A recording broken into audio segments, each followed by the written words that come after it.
Hello student, welcome to our channel. आज हम MCQ series के यूनिट नंबर 7 कोऑर्डिनेट ज्योमेट्री के क्वेश्चन नंबर 11 से लेकर क्वेश्चन नंबर 15 तक सॉल्व करेंगे।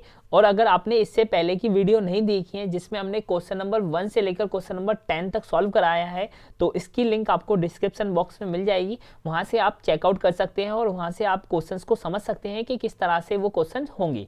तो चलिए स्टार्ट करते हैं आज के हम 5 मोस्ट इंपॉर्टेंट क्वेश्चन, जो कि हमारे क्वेश्चन नंबर 11 से लेकर क्वेश्चन नंबर 15 तक है। तो चलिए स्टार्ट करते हैं।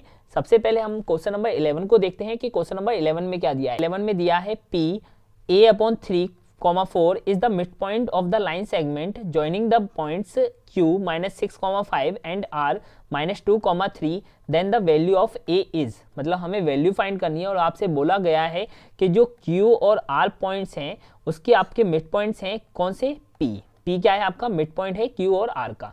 तो हमने कहा कि 6, 5 और R का क्या है -2, 3 और P के पॉइंट्स दिए हैं आपके पास a/3 और 4।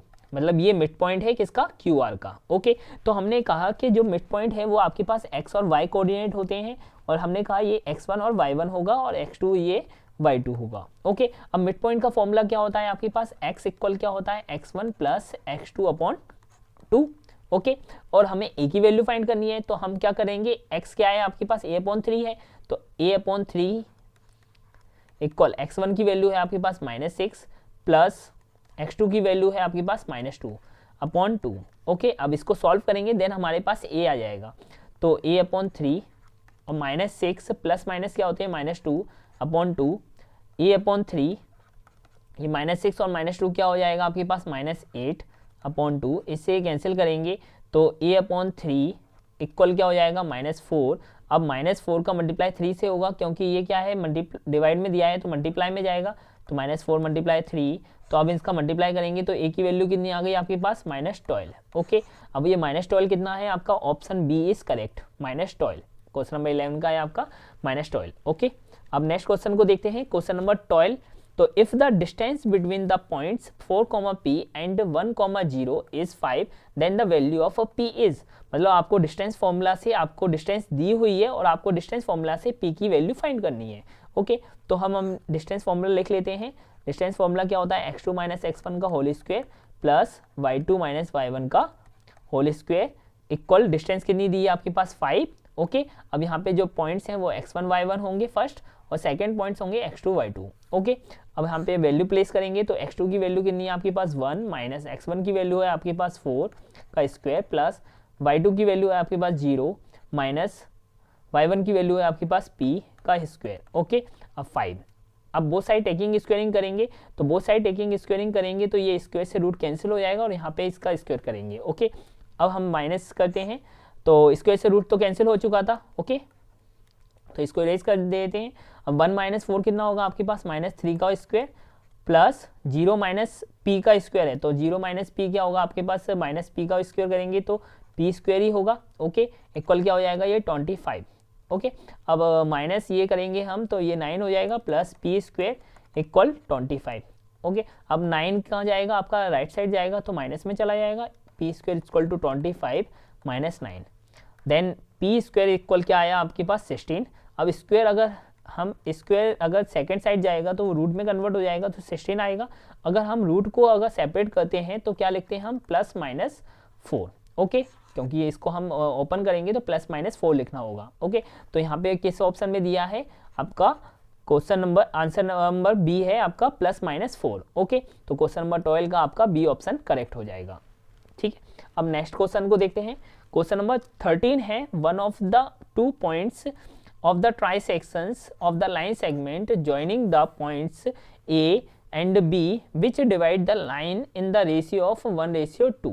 ओके, मतलब आपके पास एक लाइन दी है A और B, एक पॉइंट है उसको डिवाइड कर रहा है किस रेशियो में, 1:2 में, और वो आपको पॉइंट बताना है कि वो पॉइंट्स क्या होंगे।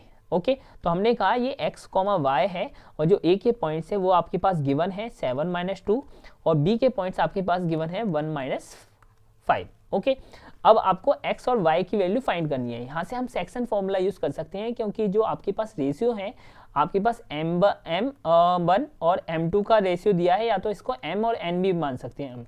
ओके, तो एम एन का रेशियो दिया हुआ है आपके पास 1:2, तो यहाँ पे हम सेक्शन फॉर्मूला लगाएंगे, तो x इक्वल क्या होगा आपके पास m1 x2। अच्छा, इसको m1 m2 ही लेट कर लेते हैं तो वो इजी रहेगा, m1 x2 plus m2 x1 upon m1 plus m2। Okay, ये x कोऑर्डिनेट का है और y कोऑर्डिनेट का भी देखते हैं हम। y इक्वल टू क्या होता है m1 y2 plus m2 y1 upon m1 plus m2।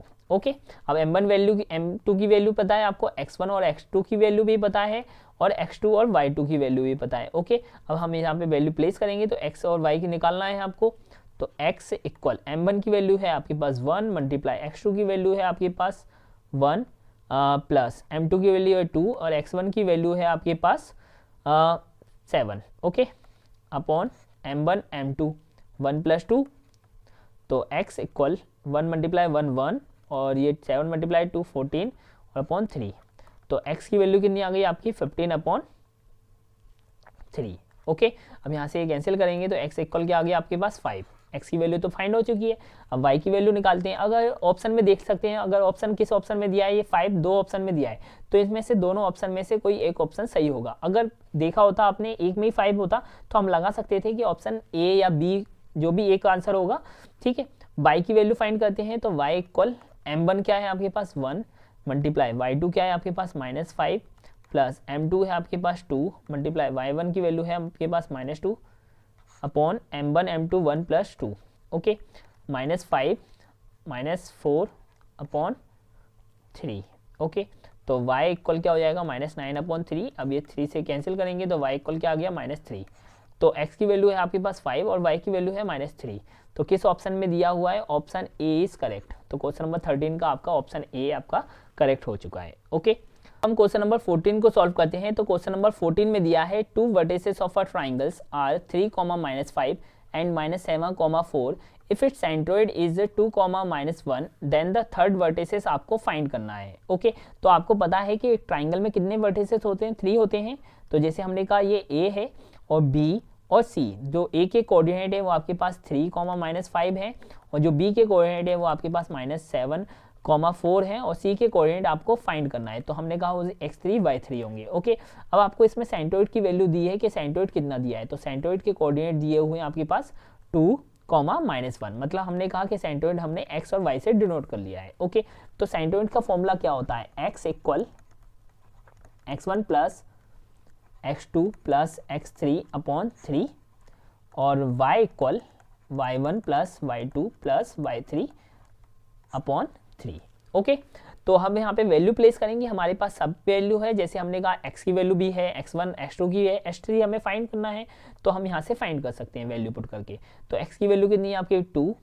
ठीक है, अगर वैल्यू पे अगर मार्किंग कर लोगे तो आपको इजी रहेगा पुट करने में। x1 कितना है आपके पास, तो हम यहाँ पे मार्किंग कर लेते हैं कि ये आपके पास x1 y1 है और ये आपके पास x2 y2 है और ये आपके पास x और y है। ओके, तो x कितना है आपके पास 2, x1 की वैल्यू कितनी है आपके पास 3 plus x2 -7 plus x3 upon 3। Okay, इसको सॉल्व कर लेते हैं। 2 अगर 2 का मल्टीप्लाई 3 से करेंगे क्योंकि क्रॉस मल्टीप्लाई होगा, तो ये कितना हो जाएगा 2 × 3 इक्वल 3 - 7, ब्रैकेट ओपन करेंगे तो 3 - 7 प्लस x3। ओके, तो ये कितना हो जाएगा 6 से इक्वल 7 - 3 क्या करेंगे -4 हो जाएगा प्लस x3। -4 को इस साइड लेके आएंगे तो 10 हो जाएगा। x3 की वैल्यू कितनी आई है 10 है।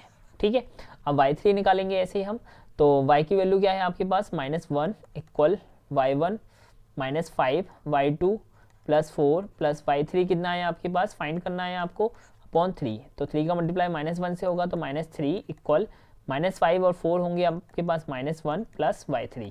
ओके, -1 अगर लेफ्ट साइड लेके आएंगे तो +1 होगा इक्वल y3। तो यहाँ से इसका आंसर कितना आ जाएगा -2 इक्वल y3। ओके, तो y3 की वैल्यू है -2 और x3 की वैल्यू है आपके पास 10। तो 10 - 2 किस में दिया है, 10 - 2 ऑप्शन सी में दिया है आपका। तो क्वेश्चन नंबर 14 का 10 - 2 is a correct answer. Okay, अब नेक्स्ट क्वेश्चन को देखते हैं। क्वेश्चन नंबर 15 में क्या दिया है, triangle with the vertices 4, 0 -1, -1 and 3, 5 is and, मतलब ये आपके पास 3 वर्टिसेस दिए हुए हैं ट्राइंगल के ए बी सी, और आपको ये बताना है कि ये ट्राइंगल इक्विलेटरल है या राइट एंगल ट्राइंगल है या आइसोसेलेस ट्राइंगल है या नन ऑफ दीज है। ओके, तो सबसे पहले हमें इनकी साइड्स फाइंड करनी होंगी, देन हम बता सकते हैं कि ये कौन सा ट्राइंगल है। ओके, क्योंकि जब तक आपको साइड्स की वैल्यू नहीं पता होगी आप कैसे फाइंड कर सकते हो कि ये आइसोसेलेस है या इक्विलेटरल है। अगर तीनों इक्वल होता है तो इक्विलेटरल, अगर दो साइड इक्वल होती हैं तो आइसोसेलेस हो जाएगा। ओके, तो देखते हैं, हम सबकी वैल्यू फाइंड करनी होगी। सबसे पहले हम ए बी फाइंड करते हैं, तो यहाँ पे हम लिख लेंगे ए बी। तो अब हम फॉर्मूला में वैल्यू पुट करेंगे डायरेक्ट। ओके, तो x2 की वैल्यू क्या होती है -1, x1 की वैल्यू है आपके पास 4 का स्क्वायर प्लस y2 की वैल्यू है -1 -0 का स्क्वायर। ओके, तो ये कितना आ गया आपके पास -5 का स्क्वायर 25 होगा और प्लस 1 का स्क्वायर कितना होगा आपके पास 1। ओके, तो इसका आंसर है आपके पास 26 √26 होगा। अब BC निकालेंगे ऐसे ही हम, तो BC के लिए जो B के कोऑर्डिनेट है वो x1 y1 होंगे और C के कोऑर्डिनेट x2 y2 होंगे। ओके, तो 3 माइनस फॉर्मूले का माइनस और इसके पास माइनस है तो -1 का स्क्वायर प्लस 5 माइनस फॉर्मूले का माइनस लिखेंगे, एक माइनस इस वैल्यू दी है। ओके, तो अब हम क्या करेंगे, 3 माइनस माइनस क्या हो जाएगा प्लस, तो 4 का स्क्वायर 16। अब ऐसे ही क्या करेंगे 5 माइनस माइनस प्लस, तो प्लस 6 का स्क्वायर कितना हो जाएगा 36। तो ये कितना आ जाएगा आपके पास 52। ओके, अब इसका 52 आंसर आ चुका है। अब CA फाइंड करेंगे ऐसे ही हम, तो CA के लिए C के कोऑर्डिनेट x1 y1 होंगे, ये x2 y2 होंगे। ओके, तो x2 y2 होंगे तो हम माइनस कर देते हैं, तो हमने माइनस किया 4 माइनस 3 का स्क्वायर प्लस 0 माइनस 5 का स्क्वायर। ओके, अब ये कितना होगा आपके पास 1, तो 1 का स्क्वायर 1 ही होगा, 5 का स्क्वायर 25 होगा, तो इन दोनों को प्लस करेंगे क्या हो जाएगा 26। ओके, तो यहाँ से आपको कुछ दिखाई दे रहा है कि ये क्या हो रहा है 26। ओके, और ये 52 है। तो यहाँ पे कौन सा ट्राइंगल होगा, ये आइसोसेलेस ट्राइंगल होगा, क्योंकि दो साइड आपकी इक्वल हैं और एक आपकी अनइक्वल है। तो हम कह सकते हैं कि ये कौन सा ट्राइंगल है आपका आइसोसेलेस राइट एंगल ट्राइंगल है। जो ट्राइंगल बनेगा वो इस तरीके से बनेगा, जो हमारे पास A है और जो B है और जो C है उसमें क्या दिया है, AB की वैल्यू √26 दी है और जो AC की वैल्यू है वो भी आपके पास √26 है और BC की वैल्यू √52 है। ओके, तो हाइपोटेनियस का अगर हम स्क्वायर करते हैं तो परपेंडिकुलर और बेस के इक्वल होता है। तो यहाँ से हम चेक कर सकते हैं कि ये होगा या नहीं होगा। हाइपोटेनियस का स्क्वायर परपेंडिकुलर और बेस के इक्वल होगा, परपेंडिकुलर का स्क्वायर और बेस का स्क्वायर किया। ओके, तो स्क्वायर से रूट कैंसिल 52, स्क्वायर से रूट कैंसिल ये आपका 26 और प्लस 26। ओके, तो इनका सम 52 के इक्वल आ रहा है, मतलब लेफ्ट हैंड साइड RHS के इक्वल है। तो हम कह सकते हैं कि ये आइसोसेलेस तो था ही पहले से, अब राइट एंगल ट्राइंगल भी है, तो हम कह सकते हैं कि option C is the correct answer, क्योंकि आइसोसेलेस में टू साइड इक्वल होना चाहिए। राइट एंगल में जो राइट एंगल की प्रॉपर्टी है पाइथागोरस थ्योरम वाली, वो आपको प्रूफ करनी है और वहाँ से हम चेक कर सकते हैं कि वो राइट एंगल ट्राइंगल होगा या नहीं होगा। ओके, तो ऑप्शन आपका C is the correct answer of question number 15। Okay, तो आज हमने क्वेश्चन नंबर 11 से लेकर क्वेश्चन नंबर 15 तक के MCQ को सॉल्व किया है। अब हम नेक्स्ट वीडियो में क्वेश्चन नंबर 16 से लेकर क्वेश्चन नंबर 20 तक के MCQ को सॉल्व करेंगे और उसके बाद हमारा यूनिट नंबर 7 जो कोऑर्डिनेट ज्योमेट्री है उसके 20 MCQ को हम फिनिश करेंगे नेक्स्ट वीडियो में। तो बने रहिए हमारे साथ इस MCQ सीरीज में, और अगर आपने इस चैनल को सब्सक्राइब नहीं किया है तो सब्सक्राइब कर लीजिए, आपको ज़रूर बोर्ड एग्जाम्स के लिए हेल्पफुल होगा ये, और सारी चीज़ें आपको वही कराई जाएंगी जो बोर्ड एग्जाम्स में इंपॉर्टेंट होंगी और वही क्वेश्चन कराए जाएंगे जो आपके एग्जाम्स में आने वाले हैं। Okay, thank you.